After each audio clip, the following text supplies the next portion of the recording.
All right, I gotta be honest with you guys. Everything feels really heavy this morning.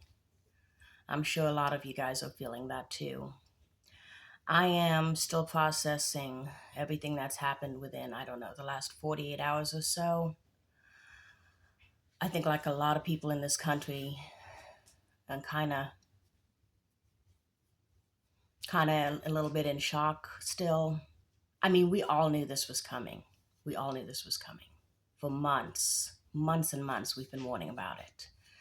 But not only was there the unaliving of Renee Good in Minneapolis, literally that same day, later in the day, they rolled up on a school, and there's a violent, chaotic scene of like school kids running for cover, parents and teachers screaming, MAGA tackling people. Students got maced. A 79-year-old man got thrown to the ground and his ribs cracked.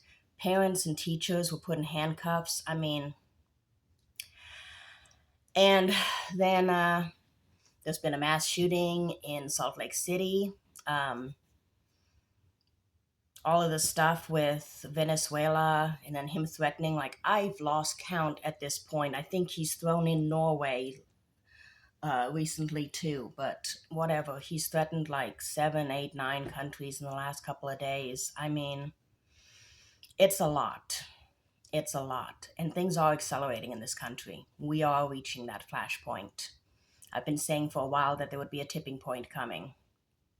But, and I think this is important, I don't want us to lose hope. I'm not going to lose hope.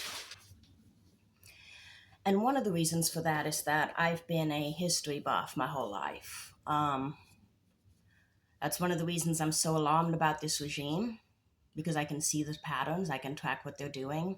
I think most people can at this point. But I also see patterns of hope. I see patterns of resistance and how that can work. And what I was thinking about this morning in relation to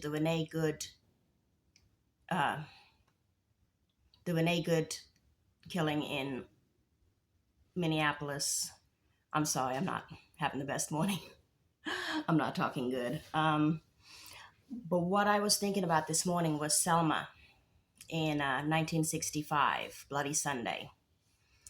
Because a lot of people would point to that as the tipping point. The extreme violence that occurred on that day to peaceful protesters, even the fact that it occurred to both black and white protesters, which shouldn't have mattered, but it did to some people. The fact that it was so widely seen and broadcasted, these all were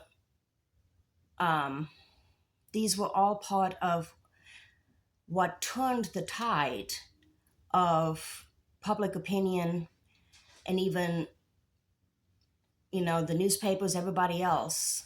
It's what turned the tide, and people put more and more and more pressure on the United States government, and they ended up having to capitulate. Now, they did vote some people in that helped with that too, but a lot of historians point to the fact that if Selma hadn't happened,